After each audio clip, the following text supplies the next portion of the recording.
ኢራን ከአሜሪካና አጋሯ እስራኤል ጋር የገባችበት ፍጥጫ እየተካረረ መጥቷል። በተለይም በኢራን ኒውክሌር ፕሮግራም ሳቢያ ከ1979 የኢራን አብዮት በኋላ ሆድና ጀርባ የሆኑት አሜሪካና ኢራን በባራክ ኦባማ አስተዳደር ወቅት ይህ ውጥረታቸው ረገብ ቢልም ፕሬዚዳንት ትራምፕ ለመጀመሪያ የስልጣን ዘመን ወደ ነጩ ቤተ መንግስት ከገቡበት ጊዜ ጀምሮ ወደ ቀደመ ውጥረቱ መመለሱ ይታወሳል። ዛሬም ተባብሶ የመቀጠሉ ነገር እርግጥ እየሆነ ይመስላል። በፈረንጆቹ 2015 የኒውክሌር ስምምነት ላይ የደረሱት ኢራንና አምስቱ የጸጥታው ምክር ቤት ቋሚ አባላት ሲደመር ጀርመን P5+1 የቴህራንና የዋሽንግተንን ውጥረት ረገብ አድርገውት ነበር። በ2018 ዶናልድ ትራምፕ ስምምነቱን ጥለውት ሲወጡ ኢራን በስምምነቱ መሰረት ዛሬም ተደራዳሪ ሆና ቀጠለች።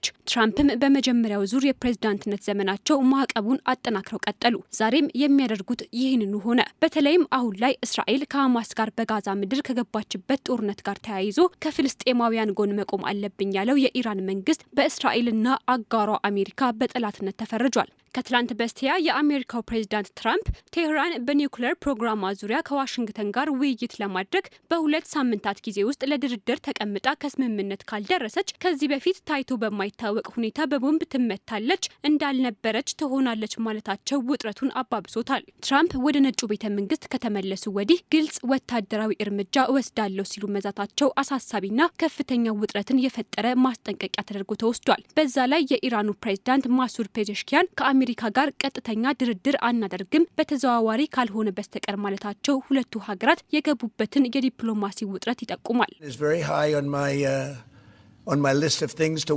በአይነ ቁራኛ ከምንከታተላቸው ጉዳዮች መካከል አንዱ የኢራን ጉዳይ ነው። እንደምታውቁት በቅርቡ ደብዳቤ ልኬላቸው ነበር። እናም በአንድም ይሁን በሌላ መልኩ ውሳኔ መወሰን አለባችሁ ብያችኋለሁ። ለንግግር እንቀመጣለን አሊያም በጣም መጥፎ ነገር ኢራን ላይ ይደርሳል። ይህ እንዲሆን ግን አልፈልግም። ኢራን እስራኤል ለምትወስዳቸው ማንኛቸውም ጥቃቶች ፈጣን ምላሽ እንደምሰጥ እወቂ ስትል የባላንጣዋን አጋር አሜሪካን አስጠንቅቃለች። በማናለብኝነት መንፈስ ውስጥ ላሉት ፕሬዚዳንት ትራምፕ ለመጀመሪያ ጊዜ ምላሽ የሰጡት የኢራኑ ጠቅላይ መሪ አያቶላ አሊ ሀሚኒ ከውጭ ኃይል የሚቃጣ ማንኛውም ጸባጫሪ ድርጊት የከፋ የበቀል እርምጃ እንደሚደርስበት ማስጠንቀቂያ ሰጥተናለን ባይ ናቸው። همه بدانند مواضع ما همون مواضعی است که بود የአሜሪካና እስራኤል ጠላቶቻችን ሁሌም ቢሆኑ አሉ። የሚሆን ባይመስልም እንደሚያጠቁን ይዘቱብናል። ይሁን እንጂ አንዳች ነገር ቢሞክሩ በምላሹ ከባድ ውድመት ያስተናግዳሉ። شرارتی انجام بگیره قطعاً ضربه متقابل محکم خواهند خورد.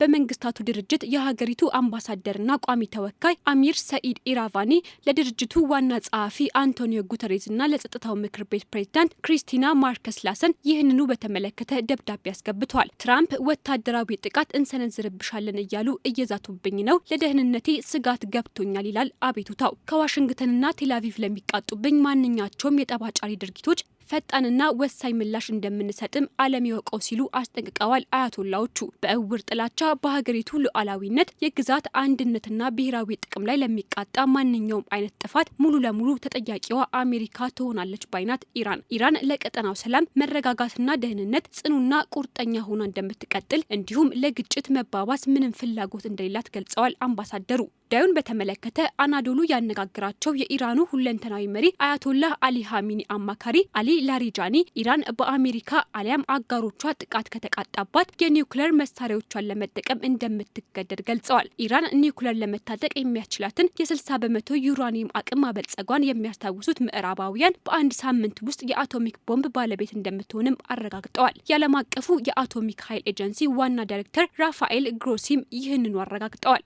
የኒውክሌር የጦር መሳሪያዎችን መታጠቅ እያሰብን አይደለም። በኒውክሌር ጉዳይ ስህተት ከሰራችሁ ግን ኢራን ራሷን መከላከል ስለሚኖርባት ይህንን እንድታደርግ ታስገድዷታላችሁ ብለዋል አሊ ላሪጃኒ። ኢራን በጭራሽ ይህን ማድረግ እንደማትፈልግ የገለጹት አማካሪው ከአሜሪካና አጋሮቿ የሚኖር ጫና ግን ወደ እርምጃ ሊከታት እንደሚችል አስጠንቅቀዋል። የአማካሪው የዛሬ ማስጠንቀቂያ የተሰማው የትራምፕ ኢራንን አደባይሻለሁ ዛቻ ከተሰማ በኋላ ነው። ኢራን ላይ የሚደረግ ግፊት ሁሉ የአቶሚክ ቦምብን ለመታጠቅ አንድ እርምጃ ወደፊት ተደርጎም ይወሰዳል። አሜሪካ በራሷም ይሁን በእስራኤል አማካኝነት ኢራንን በቦምብ ማጋየትን ብትመርጥ ራሷ ላይ የሞት ፍርድ እንደወሰነች ይወቅ ሲሉ የተቀጣጠለው እሳት ይዞት የሚመጣው ውድመት አስፈሪነትን ያብራራሉ አማካሪው። ኢራን የኒውክሌር የጦር መሳሪያን የመታጠቅ ውጥን እንደሌላት በተደጋጋሚ ስትገልጽ ይሰማል። ይሁን እንጂ የሀገሬው ሕዝብ ለሀገሩ ደህንነትና ክብር መጠበቅ ሲል መንግስት ከውሳኔ ላይ እንዲደርስ ግፊት ማሳደሩ እንደማይቀር እየተነገረ ይገኛል። የአብዮታዊ ዘብ ኃይሉ አያቶላህ አሊ ሀሚኒ ቴህራን ኒውክሌር እንዳትታጠቅ የሚከለክለውን ፋታዋ ደንባቸውን እንዲያነሱም እያስጠነቀቁ ይገኛል። ትራምፕ ከፍተኛው ግፊት ማክሲመም ፕሬዠር ሲሉ ስያሜ በሰጡት የኢራን የኒውክሌር ፕሮግራም ላይ ጫና የማሳደር ንቅናቄ የሀገሪቱ ምጣኔ ሀብት ላይ ግዙፍ አሉታዊ ተጽዕኖ ያሳደሩ ማዕቀቦችን ጥለዋል። ባለፈው ወር ትራምፕ ለሀሚኒ የኒውክሌር ውይይቶችን እናድርግ አሊያም ወታደራዊ እርምጃ እወስዳለሁ የሚል ማስጠንቀቂያ አዘል ደብዳቤ መላካቸው በስፋት ሲዘገብ ሰንብቷል። ፕሬዝዳንቱ ጫና በመፍጠር በተገኘው መንገድ የኢራን ኒውክሌር ፕሮግራም ሀገራቸውን እንዳይገዳደር ለማድረግ የሚያደርጉትን ጥረት ቀጥለውበታል። ይህን ተከትሎም ኢራን በኦማን አማካኝነት በተዘዋዋሪ እንጂ ቀጥተኛ ድርድር ከአሜሪካ ጋር አላደርግም የሚል ምላሽም ከሰሞኑ ሰጥታለች። ታዲያ በየመን ሁቲ፣ በሊባኖስ ሄዝቦላ፣ በፍልስጤሟ ጋዛ ሐማስ፣ በኢራቅ ካታኢብ ሄዝቦላ እንዲሁም የተለያዩ የእጅ አዙር ኃይሎች አሜሪካና እስራኤል ላይ ጫና ለመፍጠር በቀይ ባህር ጭምር ወታደራዊ እንቅስቃሴ ውስጥ በገቡበት ሰዓት የኒውክሌር መርሃ ግብር ፖለቲካዊ ውጥረቶች በአያቶላዎቹና በጆርጅ ዋሽንግተኖች መካከል ተባብሶ ቀጥሏል።